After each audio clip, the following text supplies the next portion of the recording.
Praise the lord. ఈ దిన వాక్య భాగము కీర్తన 16:11. నీ సన్నిధిని సంపూర్ణ సంతోషము కలదు.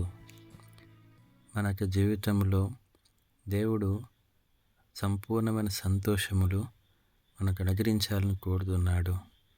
అయినప్పటికీ కూడా మనుషుని జీవితంలో పాపం ప్రవేశించని బట్టి మనుషుడు నిజమైన సంతోషం సమాధి లేనివాడుగా ఉంటున్నాడు.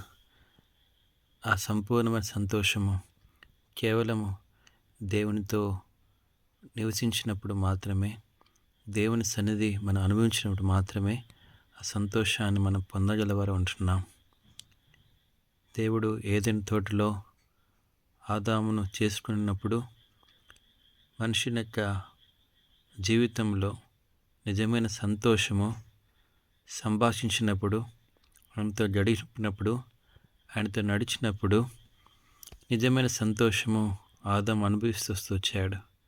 ఎప్పుడైతే పాపం చేసిన వాడు ఉంటూ వచ్చాడో దేవుని సన్నిధి నుంచి అతడు కోల్పోయిన వాడుగా లోకములో దుఃఖముతో, విచారంతో, దిగులుతో ఉంటున్నవాడు ఉంటున్నాడు.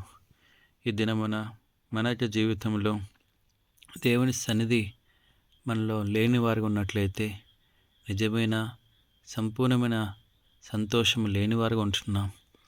మన జీవితంలో ఏదో ఒక విషయం పాపము మనల్ని దేవుని సన్నిధిని అనుభవించేట్లుగా చేస్తుంటున్నది.